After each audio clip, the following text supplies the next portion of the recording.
Robyn Dunlop. Yes. Can you tell me why do you think I that's... sat forward like a man. No, relax. Yeah. Chill. So why do you think people are uncomfortable talking about money? Why are people uncomfortable? It's just a weird thing because we're always chasing it, right? So everyone thinks that if you know how much money I have or don't have, then you're going to judge me based solely on that. It doesn't matter about character, who I am, what I've done, who I care about. It's just, I have this much in the bank. Yeah. It's why people literally go into debt to have a fancy car. Yeah. It's so weird because I come from a world where money is like the thing. I grew up in fancy suburb Bryanston, and my dad, super humble and, very down to earth, was never a flashy guy, never like, oh, I'm super fancy and here's my fancy car and here's all the money I have, whatever. Yeah. But he's retired now, traveling the world, where everyone else around him is still working well into their 60s because they kept up with a life that's quite frankly rubbish.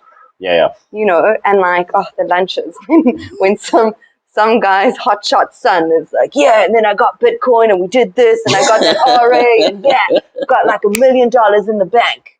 And you're like, okay, still an asshole though. Yeah. So if someone tells you directly, like that dude told you, he's got $1 million in the bank, how do you take, like, how was his tone? Was he obnoxious? Was he like arrogant Generally about they it? are. Yeah. I say they because it's not one person. So like people who are comfortable with talking money are generally people who have money. Or they think they have funny. They have funny. They think they have funny, and I have the money. Funny, honey, money. This Sunny, is funny money, yeah. Bunny, That's what I'm talking about. Said bunny randomly. That's funny. Yeah. So they generally come off like, oh, and I'm starting this business, and it's going to skyrocket. It's going to be amazing, you know. And you're like, and I invested this much, and it's like they come up like that. Yeah, I'm this and I'm that and whatever. Be impressed by me, and you're like, I'm not impressed by you. Yeah. Like obviously having money is nice. Like I would love to marry rich, of course. Yeah. But if just because you have money, but then I cannot stand being around you, how is that helpful? Exactly. So why is it that women are so attracted to money? Because you heard about the Tinder swindler, right? Heard about it. Yeah. I haven't watched it, and I haven't watched Inventing Anna either. Yeah. But we're raised that way. Yeah. You know, like I remember so young, my mom and her friends and my friends were all hanging out and like joking, oh, but you can marry rich, it's fine. Like that's just how you're raised. Your parents just say you can marry rich. Do whatever you want, follow your heart, you can marry rich. Yeah. And it's like, what if I want to be the rich man? Exactly, or the rich woman, yeah. Like, so do you... Maybe I'm pre-transfer, I don't know. I picture myself as a businessman because then I give off that energy and then people kind of receive that energy. Yeah. When last have you seen me? And I'm the ditzy cute little girl. Yeah. Look at me. Last night. What? Just gonna get on stage, do my set, Okay, so this is really interesting. This is an interesting conversation now because so when it comes to money and it comes to relationships, have you ever, based on the fact that you were raised in a way that like, marry rich, have you ever actually like tried to either date someone based purely on the fact that they have money or even pursue the idea of marrying rich? Like, have you ever tried? Like, have you ever been like, those girls who go to Saturn City and they hang around at the bar and they like wait for like, big whales or whatever, the blessers and stuff? Like, have you ever, I'm not saying. No, I know what you're saying. I know exactly what you're saying. No, because I've spent most of my adult life in comedy clubs. Yeah. It's not when you nab the richens. No. Come to this free comedy show, billionaire. No. So actually interesting. My ex-boyfriend, he lied about money a lot. Yeah. He lied. He told me he had this trust fund and he was a super rich person. Interesting. And I never saw a bank statement, never saw my whatever. Like, now I know he was a pathological liar and lied about everything. Yeah.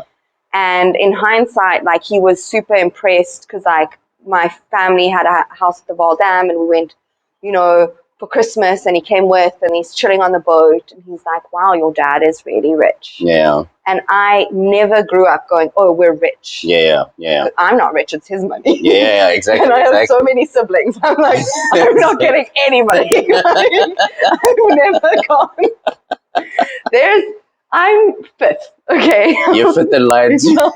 No, well, I mean, you know, there's the will, and you could still get a big majority. You know, I am their favorite child because I nag for their attention. So you can get that money. Get that money right. Get that money, B.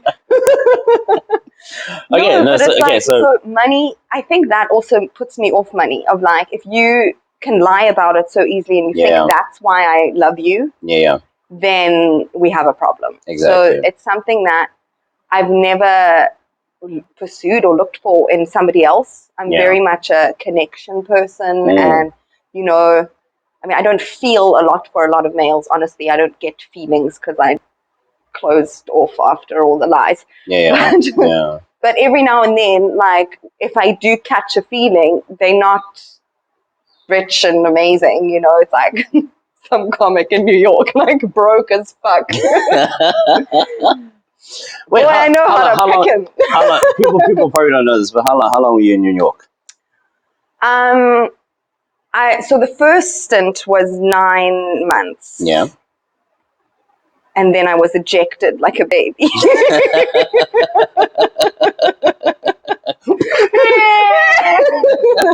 Welcome to America. Get out. No kidding. No, I was an au pair, and then the mom was just a crazy person. And that was a very interesting dynamic. One day I will talk a long time about that. But anyway, so I was there and I kind of quit, kind of got fired. Yeah. And then I was like, okay, well, you can't, I didn't want to go to another family. Okay.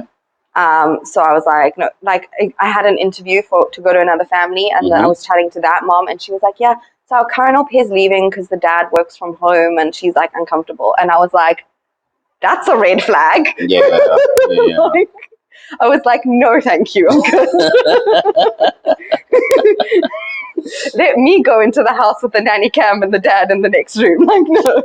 And so while you're in New York, do you think that there was like a different perception to money? Like, Americans have a different perception to money? Like, again, it's also did the conversations ever come up? You know what I mean? Yeah, it depends where you are. You know, like, the family I was living with, the mom was a tax accountant. You know, so. And the dad was a doctor, and they're both Jewish. Yeah. So, you know, certain people talk about money and certain people don't. Yeah. Interestingly enough, the Jewish people I know, they talk about money. Everyone else doesn't, except comics who are like, oh, I'm so broke, dude. And everyone's like, we know. We're all in this room together at a free comedy show. We know you're broke. We know how you make your money. But it's like, but there, what I found, because then that was like the brokest I've ever been. You know, like, I was getting $200 a week. Okay. In New York City, one of the most expensive cities in the world. Yeah. And I was trying to save because I wanted to travel, so I was like putting away $100 a week. So it was $100 a week to, like, do shit. So how did you like, how did you live on $100 a week? Well, like, I lived tricks and with tools the family, right? So accommodation and most meals were covered, so we're good. So it was mostly entertainment. And the nice thing, on the weekends, the mom, because she worked in the city, she would give me a train ticket. Yeah. So that's $18 I don't have to spend, which is amazing. Yeah. Every other au pair, I was the envy of all of them. I was the rich bitch au pair because I got the train ticket. No, seriously, it's insane. But like dollar pizza is my favorite thing. $1 for a slice of cheese pizza, and that saves you. I've never been to New York. Is it good? Is it a good pizza? So good. Okay. Do you know why it's good? It's because it's cheap. So it flies off the shelf, so it's always hot and straight out the oven. Yeah, oh, nice. If it's cold, it's just a shit place and don't eat it. And then obviously like a good slice of pizza from like, say, Ben's or Joe's or Fiore's, it's like $4 or $3 for a good artichoke. Artichoke's the best one. Anyway, I'm like, I forgot the You like artichoke? No, artichoke's the name of the pizza place. Oh, but they don't put artichoke in every single pizza. Not in every one, but the things. Not in every one. Not in all of it. 90% of the menu is like artichoke and pastrami, artichoke and salami, artichoke and mushroom, artichoke and artichoke. Artichoke and artichoke. Yeah, and then one day this comic, I think he was like leaving town or something, and he gave me like a piece of newspaper that was just Burger King coupons. Oh, wow. And I was like, oh my God, you're amazing. That's cool. It takes like a $2 burger to $1. I was so happy. I was so happy. And $5 margaritas. Oh, white girl wasted on $5 margaritas. That was also a fun trick. If you go get like $5 margaritas in like a Mexican place, they give you chips and salsa. Oh, that's cool. For free. Always, and they reload it. They reload the chips and salsa all night. It's amazing. That's very cool. It's just carbs and no nutritional value, but it's something. Okay, so I'm taking that you were lucky that you got those coupons from that one comic, right? But in general, was there any specific, like, are you into budgeting? Oh no, I'm terrible at budgeting. I'm mostly useless at budgeting. I'm terrible. Like even now, like I try, but like literally my budget is, okay, this is how much money you get. This is how much you have to pay for rent. This is medical aid. This is this is that. This is, the things you have to buy. And then it's like everything else is free. Like I literally just look at my bank account and go, okay, I have $3,000 left. Let's do something. I don't know, like I can buy another bottle of wine, or I can go for that dinner. It's like, I don't go, okay, you have 5,000 Rand a month for entertainment. Yeah. That's all you have. I can't do that. So then how did you deal with managing $100 in New York? And I mean, I've heard of the prices of like just living in general. What was like the key thing? I mean, a glass of wine is like $9. That's like crazy. 150 Rand almost. That's crazy. No, that's crazy. That's like Dubai for my prices. vice. Cheers to that. I like that.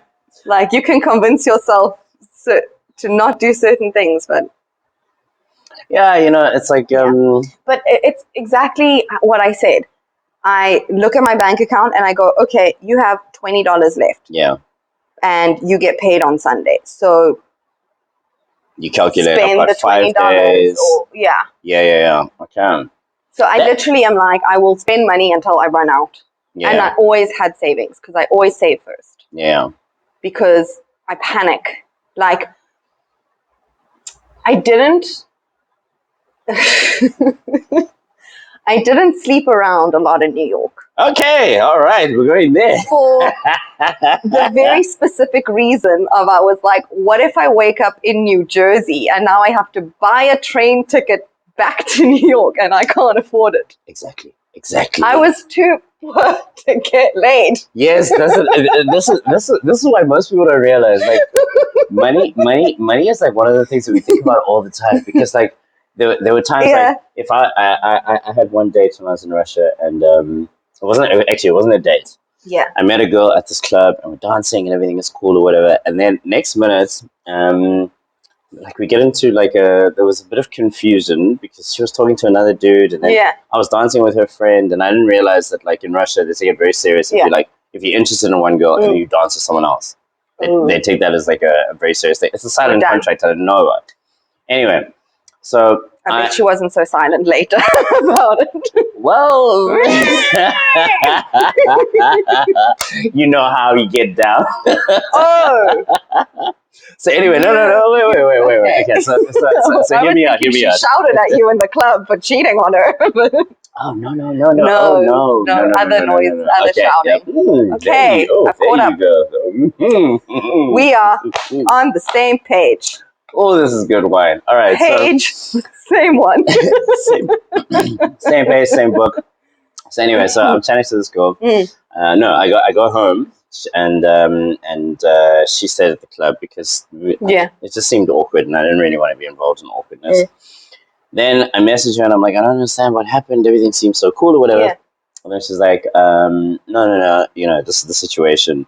I thought that you were interested in my friend when you were dancing with her or whatever. And I was like, no, I've only ever been interested in you. Anyway, long story short, the lies we tell. Me. She literally, she was on that day while I'm at my apartment in Moscow in Mendeleevsk, and I'm messaging her and we're chatting, and I say to her, I'm telling you, if you want me to come over to your apartment right now, I will come over. And she's like, I don't believe you, but if you do, it'll be great. First thing in my head, because I was proper broke. Bank account. Can I afford the Uber? No. This is not even Uber territory. This is like I was. Can I afford the train underground? Exactly. So the metro. I have a. They give you a metro card, but it has to be. I love underground trains. I don't know why. We should have it in South Africa. Like honestly, like we should invest. There's the cow train. Yeah, but the car train doesn't go to Worcester. I don't know why I never go to Worcester, but like it doesn't go to like random places. Anyway, so it does. Midrand, fucking random. Do you know people in Midrand? No. Okay, then you don't need to go there. I don't. So anyway, so now I'm thinking, okay, I can take the metro, but then I looked on the map where her apartment was. 3 hours later. It was like in Roito. It's 45 minutes on different metros to get there. Shit. It's a long. And you missed that's one. A 10-minute walk to get to the metro, and then it's a 15-minute walk to get to her apartment. Google Maps is your friend. It will show you which train, how far to walk. Google Maps. It's the fucking best. It's the best. It's the best. So it's the cheapest way to do it. So now this is so I'll finish this because I thought this is actually your interview, but like I just want to give you the story. Tell me your story. So now I've made the commitment to go and see her. I have a metro card that only has one trip, right? So I can get there. Yes. But then when I get there, the other thing that I realized only when I was on the metro is that I didn't have data. So now I can't even message her to find out where. So I could rock up at her apartment, be this close to like communicating and hanging out with a girl that like there was like energy or whatever, and not be able to get back home. I'm gonna have to walk 45 minutes on metro. That's 4.5 hours walking. You know what I mean? That's crazy. And then luckily there was on the metro they have data. They have free Wi-Fi. So I'm on the metro and I'm like, getting her apartment number and everything. And I'm like, okay, cool. And we were chatting on Instagram. Problem with Instagram that I didn't know is that you can't go back on messages. It loads the messages with data. Oh. I didn't know this. I thought if you've had a conversation like WhatsApp, you can just go back to an old conversation. I get off the metro. Clearly, I don't look at old DMs. I'm like, didn't know this.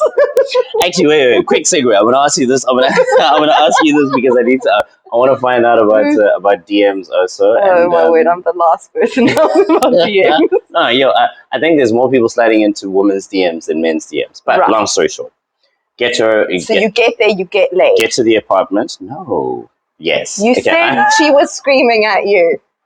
I didn't say she was screaming at me. No, but I insinuated she was screaming. You insinuated, loud noises. She ended up becoming my fiance, but we broke up because she was going to study in Germany for 1.5 years, and there was COVID, and I was coming back to South Africa. Yeah. Okay. Out with the boring, back to the fresh. Back to the bang. Yeah. So, how did you get home? This is what we're all waiting for. From that night, we spent every single day together until we were engaged, until we went to Georgia together. How did you get engaged if you couldn't even afford a train trip home?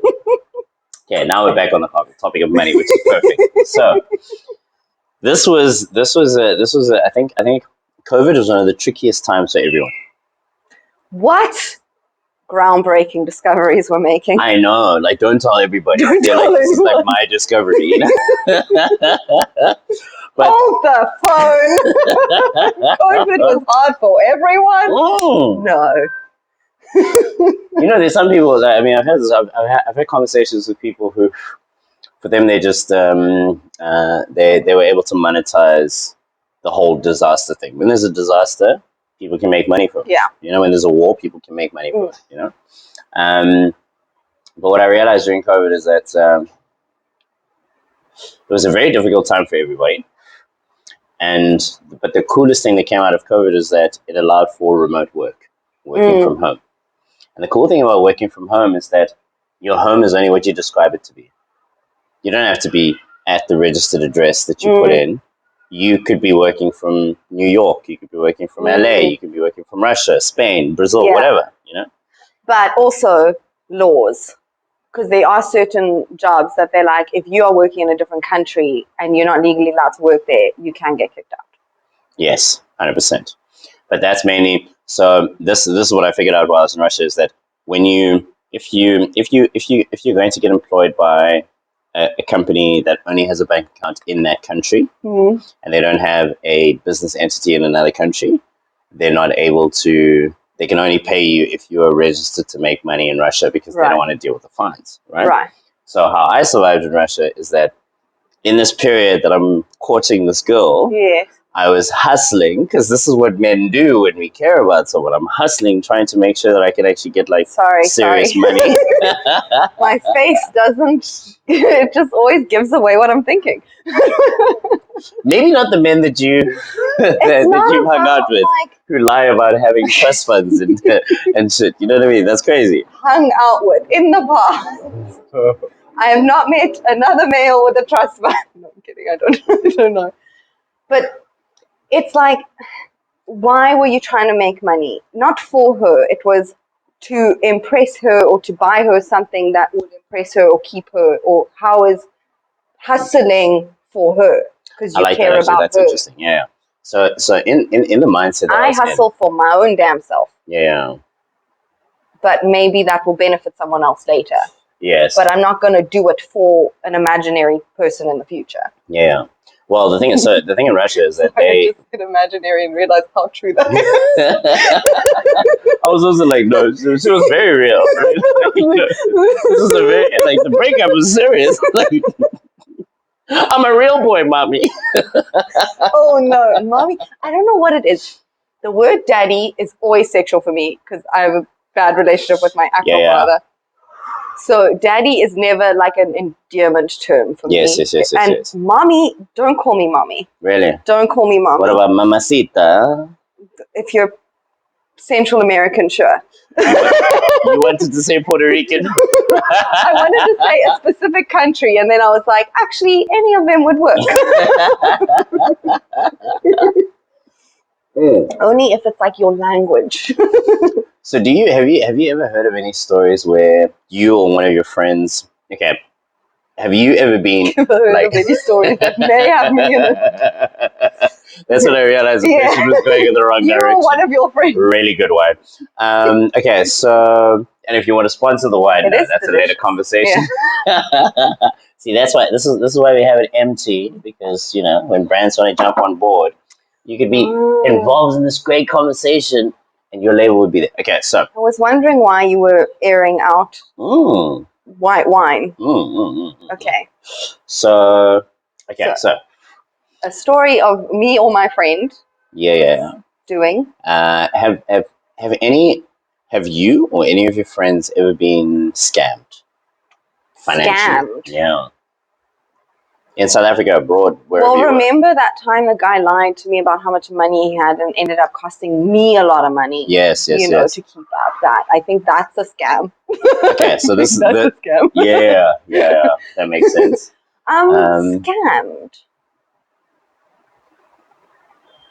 Is that was the closest you ever got to feeling, like I've heard, feeling zooped about money? Right. Yeah. Yeah. No. I had this like person approach me that was all like, I'm going to build your brand and make you, notice on social media and make you an influencer, and then you're going to make a lot of money and it's going to be amazing. Yeah. And then I paid her money to help me. To be fair, I was very stubborn. Everything she suggested, I was like, no. And she was like, I'll do content for you. And I was like, I'm a comedian. I'll do my own content. Yeah. And then we disagreed pretty much on everything. And then she just took my money and bought followers. For me. And I was like really mad because I was like, I want to sell tickets to shows. I want real people to see my stuff, to come to shows. Robots don't buy tickets to your shows. 100%. So I'm not for the whole buying followers for false fame kind of thing. You know, that's, if I'm not, like, if you're not talking to anyone, why are you talking? Yeah, but then it's a scam. Then that technically was a scam. That was a scam. Like, she was scamming you through incompetence. Right. You paid her for being a professional, and she was actually incompetent. Yeah. Okay. I think it's also maybe just a business relationship that didn't work out. But, like, I mean, I've been offered winnings for lottos many times, you know. I have so many unclaimed millions of a dead will or something. It's crazy. You know? I got one the other day. It was like, here's 10 million Bitcoin in COVID relief. I was like, since when does Bitcoin get involved in COVID relief? Bitcoin. Bitcoin's not even a human being. He can't make decisions. He can't do anything. I was like, COVID relief, Bitcoin. Yeah. Okay, so. And it's always like an 06 number. You know, I feel like the 06 numbers, like they're the new ones. And it's like, because, how do I explain this? Back in my day, I feel like official 15 years ago. How old are you? Don't answer that on camera, but yeah, back in your day. I don't care. I'm 28 years old and I don't care about ageism. Oh man, I miss being younger. So 082 numbers, 072, 071, 081, those are like the official business numbers. I feel like I still have my first phone number from when I was like 12. Yeah. You know, that's the most committed I've ever been to anything. It's my cell phone number. It's my ID number and my cell phone number. These are the things I care about. Yeah, we outsourced everything else to our cell phones. Everything else. You were still around when we had to remember things. You were. I know the landline for my cousin's house. Yes.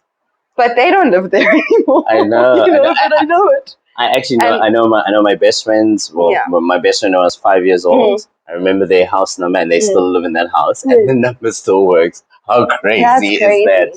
Anyway, I know our landline, my mom's cell phone number, my dad's cell phone number. My brother's only because it's one digit different to mine. But these are things I've known. Yeah. I knew my ex-boyfriend's number, but now I can't. Like, randomly, I'll remember it. Yeah. But, like, it's no use to me. Yeah, exactly. I talked to him years ago. Yeah. On everything. Everything. Everything. Anyway. Okay, so what were we talking about? Let's jump back into scams and phone numbers. I feel like if it's an 06 number, like an 061, 062, it's definitely a scam. Because, like, nobody gets new phone numbers unless they're, like, youth. Well, to be honest, so I've got you went to a different country and you came back and you got a new SIM card.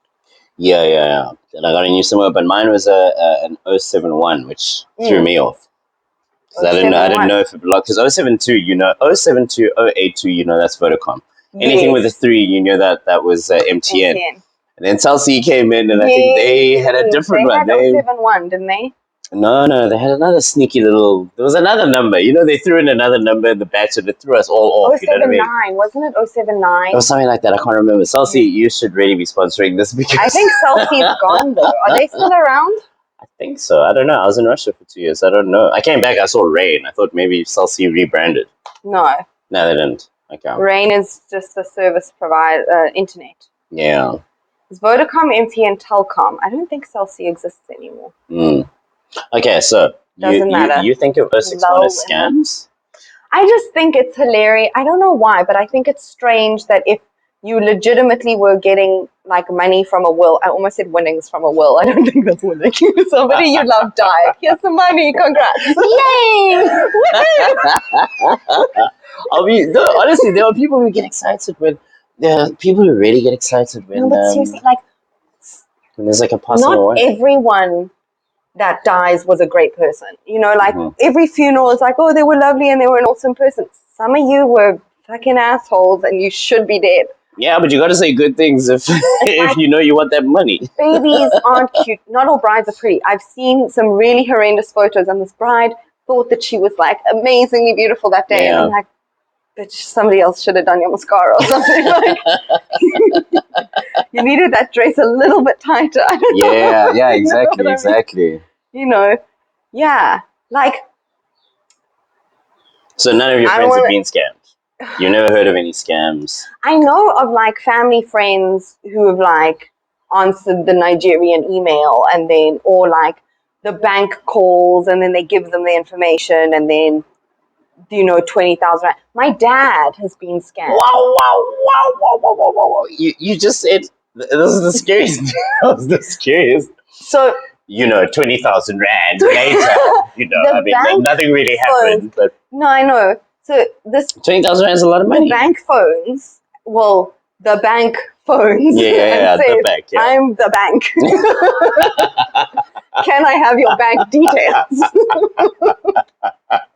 And it's not the real bank. Don't give them your details. Hi, I'm the bank. Listen, we need your bank details so that I can continue being the bank that I am for you. First question, which is your bank? You're like, whoa, something. I'm sure there's bank in it. Is it City, Capitec, FN, or Ned? Which one? No. It's just embankment. That's where our office is. That's where the bank, the word bank kicks in. It's in there. We are a bank, but we are a bank. Yeah, bank. Okay, so and then they like take money away, and you're like, but meanwhile, it's like some debit order thing. Yeah. That they've hacked, and you've basically given your approval, so your actual bank can do not much. Yeah. Because you've given them permission to take money without knowing. So that 20,000 story, I want to get back to that because I want to try and understand. Story. Okay, all right, perfect. It's the same story. It's the exact same one. We're in the same story. When you Somebody spoke to... takes 20,000 rand out because you think they're the bank. Yes, but it didn't happen. It didn't happen to you. It happened to a family member. A family. How was the reaction from that particular family member about the situation? Thrilled, obviously. They still tell the story at dinner parties. Already? No. Okay, that's what it's like on the other side of the world, eh? No, so like, okay, so one story that like this is via, but this story I know. Yeah. Yeah. So my dad went to the ATM and his card wasn't going in. So he like forced it in. Oh. And then tried to withdraw money. Then a thing went off his SMS. An SMS went off his phone. Yeah. And said 70,000 rand has been taken out of your bank account. Wow. And he was like, what the fuck? And where did this happen? In South Africa? This was like at Johannesburg. Coachman's Crossing, Standard Bank, ATM.